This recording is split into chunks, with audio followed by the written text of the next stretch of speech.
All right, you guys, we are live with Ben Greenfield. Ask Me Anything. Welcome, Ben. How are you doing today? Hey, good. How you doing, Hey, Karie? we're doing fantastic. I know you and I are heading to Austin tomorrow for the Health Optimization Summit. So I'm excited to hear your talk. What are you going to be speaking about? You'll just have to wait and see. It'll be a surprise. I'm excited. I think I have an idea, but I'm very excited, and especially with all the just hype and well-deserved hype around your very hard-earned, amazing book that you have put together. So in just celebrating Boundless together. So I'm really excited about that too. So with that, this is an AMA session for Ben, and we are streaming across all platforms today, Facebook, YouTube. So you can stop dropping in any of your questions, anything you have for Ben. Like I've always said before, it's pretty hard to stump Ben, but I love the questions already coming in. So we're going to go ahead and bring these up and start dropping them in the feed, and we will get these going. Okay. So, all right, Ben, keto with carb cycling for fat loss. And if you might be able to, IIFYM, is that intermittent fasting? No, IIFYM stands for if it fits your macros. Oh, yes, thanks. Yeah. All right. Is there a question in there somewhere? Yeah, so it looks like if it fits your macros versus keto with carb cycling for fat loss. Okay. Yeah, this is actually, I guess I would categorize it as, maybe not to be too harsh, a mistake that a lot of people make in dieting. IIFYM is kind of like the old school idea that you can eat anything that you want to, from whatever, cherry turnovers to Twinkies to Oreos to steak and beer, if you hit your recommended protein fat carb ratios by the end of the day. Mm-hmm. So that's the definition of that. Just like, eat what you want as long as it fits your macros. I would say the one thing about that approach that does tend to work decently for some people is that often if it fits your macros is a diet used to get people to eat enough protein. And it's kind of like, well, get your whatever, 180 grams of super satiating muscle building protein each day, and the rest of it's the icing on the cake. And the thing I do like about that approach is it's very simple for people to just say, okay, I'm going to get enough protein, because a lot of people are protein deficient. Mm-hmm. But, considering everything now from, toxins and microplastics and artificial compounds and preservatives in food that you might be not paying attention to if you're just focusing on quantity and numerical values versus food quality, mm-hmm. to the hormonal aspects of food, meaning that there would be just from a nutrient density and hormonal standpoint, a far different reaction in the body to 500 calories of, let's say, really good salmon compared to 500 calories of, pork rinds that you eat out of a plastic bag or something like that. Yeah. To finally the idea that there's nutrient density considerations here, right? So you could eat a certain allotment of carbs, fats, and proteins per day, eat very few vegetables, flavonols, polyphenols, antioxidants, etc., and eventually build up anything from inflammation to nutrient deficits, etc. So IIFYM is too simple and runs the risk of you eating a lot of unhealthy, poor quality foods. Right. Keto with carb cycling for fat loss, I've talked about that a little bit before, but it's just basically this idea that rather than following a strict ketogenic diet that long-term might result in you not having enough glucose for things like thyroid support, testosterone support, the proteoglycans that make up your joints, etc., that you introduce carbohydrates here and there while still adhering to a somewhat carbohydrate restricted diet. This is actually pretty similar to how I eat, right? I don't eat a lot of carbohydrates most of the day. And then because dinner tends to be the most social meal that I have, the meal at the end of the day where I kind of want to have some whatever sweet potato fries and sourdough bread, and some dark chocolate, and things like that. I kind of save my carb allotment for dinner. Right. The added bonus that can also give you a little bit of a bump in serotonin, so you get a feel-good response, you get more of a melatonin release, and you stock up your muscle glycogen stores for a good workout the next morning, which for me works out pretty well also because I like to work out fasted in the morning. So I would definitely say keto with carb cycling for fat loss wins out. But of course, you could do keto with carb cycling for fat loss, and it could still be an IIFYM diet, right? You'd still want to pay attention to food quality no matter which approach that you use. But for me, keto with daily carb cycling for fat loss works really well because I'm very active in a less active person. You could do weekly carb cycling, right? Literally eat high fat, low carb, pretty ketogenic the entire week, and then have some kind of a carb reload meal or day on a Saturday or a Sunday, which for people who are less active, maybe only have 20, 30 minutes a day or something like that to exercise or have any meaningful amount of physical activity is fine because you're not burning through that much glycogen, so you don't need to replenish it as much. So there's a few different flavors of ways to approach that diet. But the big picture here, TLDR is if you're doing IIFYM, pay attention to food quality, not just macros. And if you're doing keto with carb cycling for fat loss, do that. And also decide how much carb cycling you're going to do based on whether you're a very active person or a not very active person. Yes. Okay. So good. Thank you, Ben. Awesome. Okay. So next one coming in is Billy from Facebook. So our soft chamber systems, are they worth the money? What benefits do they provide compared to hard shells? And he said hyperbaric was a second follow-up. Yeah. That references the hyperbaric chambers. So I have a soft shell chamber.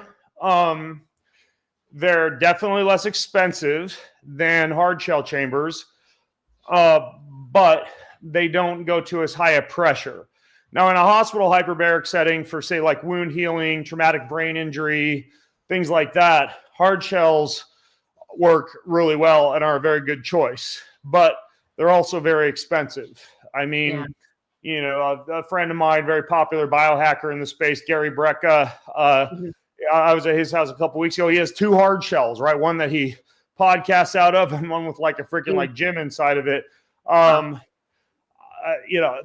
That's a pretty dent in the pocketbook, but it's a super cool setup. I just have a little soft shell chamber in my lounge that I climb into to nap occasionally. I still get good oxygen delivery. Usually have a mask in there or a nasal cannula where you're breathing oxygen under pressure. So you get some of the longevity and oxygenation benefits. You don't get as many benefits as a hard shell. There's also the time component. Typical hard shell, you're looking at 10 to 20 minutes to pressurize, and then another 10 to 20 minutes to depressurize, right? So you got to bake in 20 to 40 extra minutes while you're in there to pressurize and depressurize. A soft shell, it's going to pressurize in 3 to 5 minutes. It's going to depressurize in 3 to 5 minutes, right? So you're only spending 8 to 10 minutes in there doing the pressure adjusting. So, if I really wanted the best of the best, I'd think about a hard shell. But there's some time considerations and definite expense considerations. And I think most people will get a lot of benefits out of a soft shell. The one I use is called the Vitaris, made by a company called OxyLife. It's a Vitaris 320, like Vitaeris. And it works pretty well. And, I can even zip myself up in there and, don't need help to do it. So I think that's a pretty good option for most people. Okay. Super helpful. Thank you, Ben.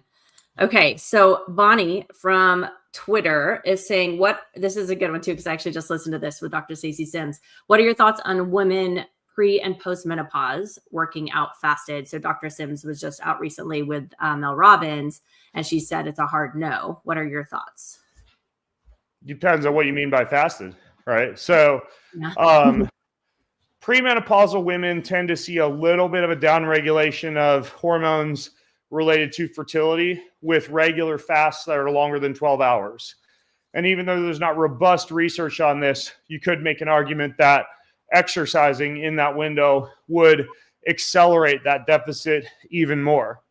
So any of the women I advise or coach, go 12 hours maximum for an intermittent fast. And if they're exercising, that doesn't mean that you finish dinner at 8 p.m. and then you fast till 8 a.m. and then you go work out. No, you'd be working out, sometime before 8 a.m. so that you're not exceeding that fasting window. Postmenopausal women are a little bit more like men, where they can do just fine with like a 12 to 16 hour intermittent fasting window.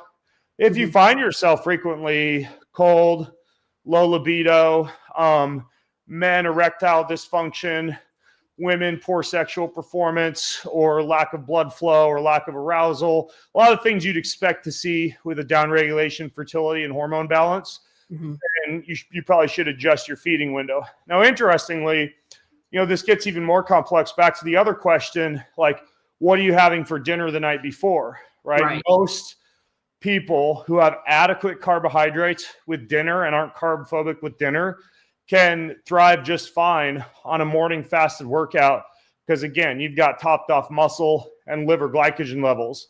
People who are doing the whole finish dinner by 5 p.m., in a really, really compressed feeding window, and not having barely any carbs at dinner because carbs are the devil, and then getting up at 4 a.m. for an elaborate 3-hour routine that includes a workout, and then finally having breakfast at like 10 a.m. Those are the people that need to worry a little bit more, particularly if you're a premenopausal woman. Right. 100%. Yeah. Goes back to individuality, listening to your body too. So, and really, like, you don't have to be doing some kind of a fancy urinary hormone panel every day to track it. That's why I like HRV, or like ring, wristband, whatever. If you're consistently seeing low HRV or dips in HRV in response to a new fasting protocol or switching to working out fast in the morning, a lot of times that's a pretty good canary in the coal mine that it's too much for your particular nervous system to handle. Exactly. And as a woman, premenopausal, that can vary, throughout the month for sure. So listening to the body. So, okay. Very good. Piggybacking off of that, David is saying he wants to try fasting. He's on several prescription meds. Any advice on how to do this? I don't want to blow off the question, but that's impossible to answer unless I know what meds. Yeah, that's very true. That's a good point. Okay. Well, David, ping us on Go Life Network and we can maybe dive in a little bit deeper. Okay. So Greg from YouTube, what are good nicotine brands and the best way to take it? Gum, patches, etc. Like a lot of gums, candies, lozenges, etc. Microplastics and forever chemicals tend to be an issue, especially in the pouch material or in the fillers or additives or sweeteners used in something like the gums or the lozenges. Nicotine itself, of course, you need to realize it's highly addictive. It's vasoconstrictive, so it can raise blood pressure, cause erectile dysfunction, give you paradoxically a crappy workout because even though it increases alertness, it decreases blood flow. So there's a lot of things to think about in terms of when you would time nicotine. And then, of course, also the fact that it's highly addictive means if you don't check yourself, you'll need more and more of it to feel the actual effects. But I'm not against nicotine when used responsibly. As far as the delivery mechanism, of course, vaping's out due to the impact on the lungs. Gum is okay, but even some of the clean companies, like I've thought about Lucy before, if you actually look at the label, there's still a lot of chemicals in there, right? Don't fool yourself. Cleanest way to go would be either a patch, as Greg mentions. You can get a 8 to 20 mg nicotine patch on Amazon. If you suffer with constipation, it can also help to trigger the ileocecal valve. So if you put it on the lower right abdomen in the morning, it can only increase alertness, but also help with the morning bowel movement. And there's not a lot of compounds in that besides nicotine. Some people like the taste. Some people like the fact that when they have something in their mouth, they're less prone to snack, eat. So if you went for a pouch, the cleanest company I know of right now doing pouches is called Ammo. I'm not affiliated with them in any way. I probably should look into that, but Ammo is super clean. So I'm super comfortable with the ingredient profile of it. They've got a variety of flavors. It's all natural. They use even like a coconut fiber in the patch rather than anything that has plastics and stuff in it. So yeah, that would be the cleanest way to go. It would be like a really clean pouch like ammo, or just like the GlaxoSmithKline or whatever nicotine patch off of Amazon. Okay. Really good tips. We'll have to look into ammo for sure. Okay. So Mike from YouTube is donating plasma good to do. Cheers from Boulder. I mean, it depends. Donating blood or plasma in men who have high iron, just because we don't lose iron or bleed as much as, say, like a premenopausal woman does, can be a good thing to do if you have a genetic tendency towards hemochromatosis or iron overload. Donating the plasma itself, you do have a lot of albumin, proteins, minerals, other nutrients, fatty acids, cholesterols, et cetera, in plasma. So if you were to do it, particularly if you were to do it regularly, you would need to replenish that. Typically, if you were to go in and do what a lot of these longevity enthusiasts are doing these days, which is like a therapeutic plasma exchange, they are, circulating the plasma out, replacing the albumin with healthy donor albumin, and then giving you an IV afterwards to replace all of the good stuff that the plasma filtration is pulling out. Think of it like reverse osmosis filtration for your water, right? You're doing a great job with a fine particulate, pulling out a lot of toxins, chemicals, et cetera, but you're also stripping all the good stuff, particularly the minerals, out, so you need to remineralize. So if you were to do a therapeutic plasma exchange, you re-nutrientize the body with an IV afterwards. And that's something that you would also want to consider, even if you weren't doing a plasma exchange, but doing something like donating plasma. If I were to go donate plasma today, I would make sure that I'm eating adequate protein and amino acids for a few days afterwards, and getting some kind of a vitamin mineral IV afterwards. But it's certainly not something that's dangerous to do. Okay. Awesome. Very good. Okay. Next is Jen. So she's packing up for HOS, Health Optimization Summit. So this is packing in general tips then. Trying to keep it light. Should she do the PEMF, mobility tools, or both? I guess maybe a good way to answer this question. And what's up, Jen? Jen's part of the coaching staff here at Life Network. I'll tell you what I usually pack in situations like this. So PEMF, these are typically big mats, big units, tough to find a portable unit.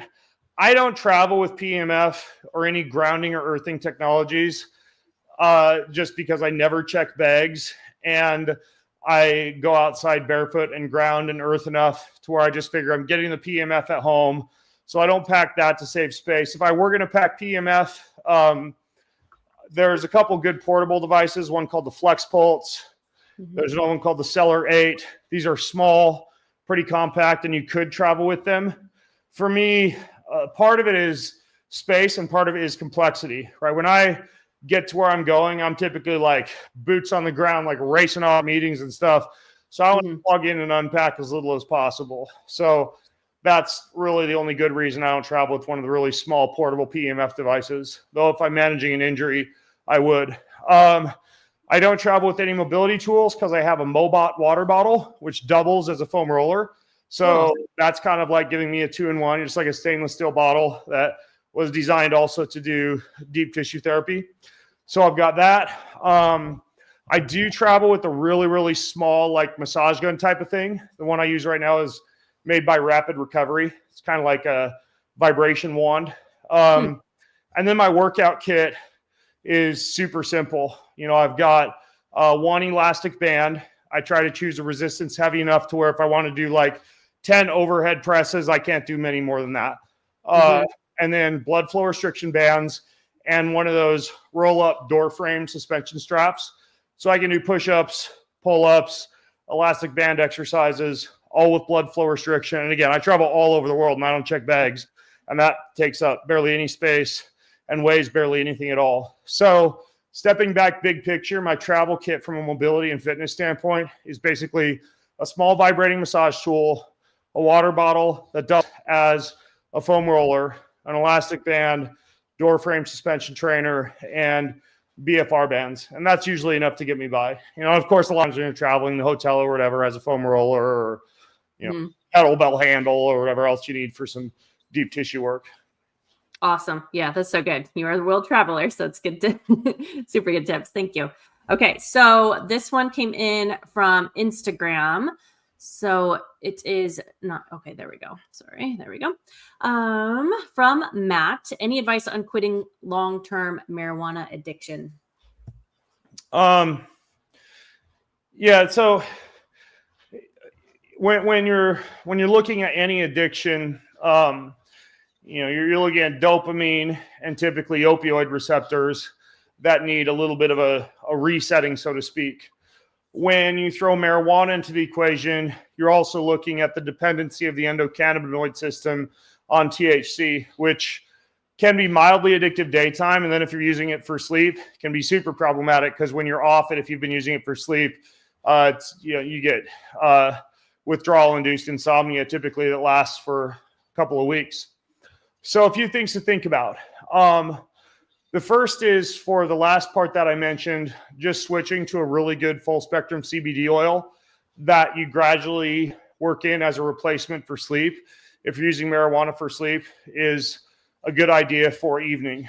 For daytime, anything from exercise to sunshine to cold plunging are all fantastic to get that dopamine release that you might be depending on marijuana for.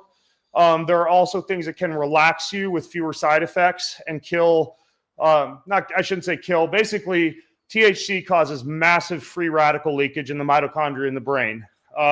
It's something I do not endorse regular usage of. I might use like THC containing marijuana 1 or 2 times a month, and not to be like crass or anything here, but usually I would use it as a sex drug, where like my wife and I will have an edible on a date night or something like that, because it is useful for that. But I don't fool myself into thinking it's good for the brain. It's not. CBD is not so bad and also really useful for sleep, has those anxiolytic effects without any of the brain issues. So daytime, the trick is to have some kind of a replacement. Kava is a great option, less problematic than THC. So that would be something you could use. Like there's a company like True Kava that has like tinctures, cans, etc. If it's more of like the vape effect, a company called Fume makes natural essential oil vaporizers that you can use to replace the mouthfeel and the fidgeting effect that a vape pen might be giving you. And then for the opioid piece, because there is a little bit of opiate receptor activity involved with an addiction like this as well, that one can be a little bit more difficult to work on, but there are a few things that, for example, like a lot of kratom users will use to reduce dependency on kratom. One is phosphatidylserine. There's another one. It starts with an A. It's like agmentine, something like that. I forget the exact name of it. I think it's agmentine, but that's another one that you use to replace some of that feel-good opioid-like effect. And then anandamide, which is one of the feel-good components you find in dark chocolate, which you can also use as a supplement. And then Mucuna pruriens, which is like dopamine. There's a company called Newtopia that makes dopa drops, which are useful for this. So what you're trying to do is stimulate dopamine with ice baths, exercise, and sunlight. Throw a little bit of extra in there with something like phosphatidylserine, agmentine, and some kind of dopamine precursor like Mucuna pruriens. Switch to CBD in the evening. If you're a vape pen user, get something like a Fume pen. And then if you're just like, screw it, I just need like to push the reboot button, I would highly recommend you look into Ibogaine. Ibogaine is not comfortable. You're basically paralyzed in bed. It can be hard on the heart if you have any electrical abnormalities in the heart, but it will do what like months and months of addiction therapy will do within about 24 to 48 hours. You typically need to go to Mexico to do it. You could look into like Ambio, AMBIO. You could look into Beyond without a Y, BEOND. Those are 2 pretty good Ibogaine clinics.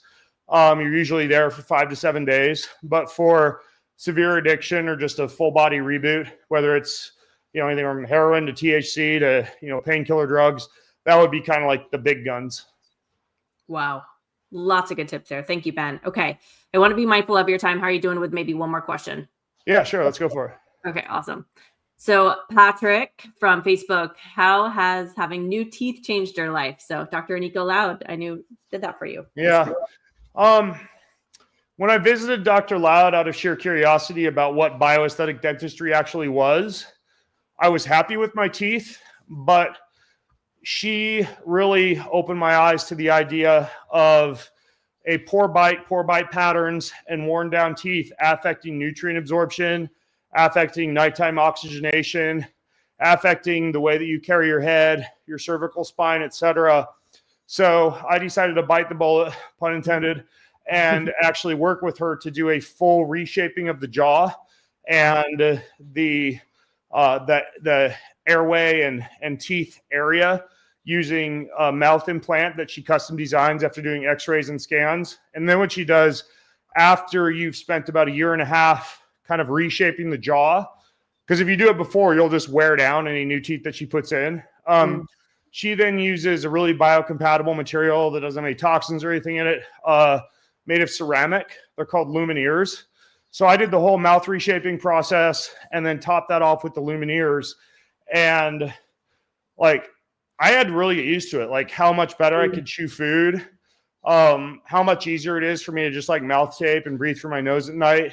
I think you could probably say that if you have a good smile, there's a confidence-inducing factor to that.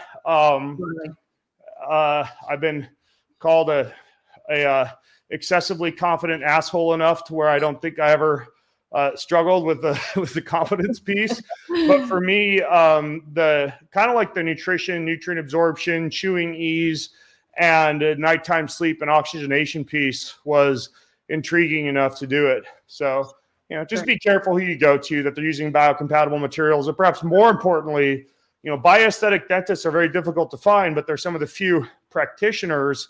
And Dr. Loud, by the way, is one of the experts within our Life Network, so she's available to you to ask these questions. It's one of the few forms of dentistry that doesn't just like slap spending new teeth in you and then you grind them away after a series of years because the jaw alignment was never adjusted.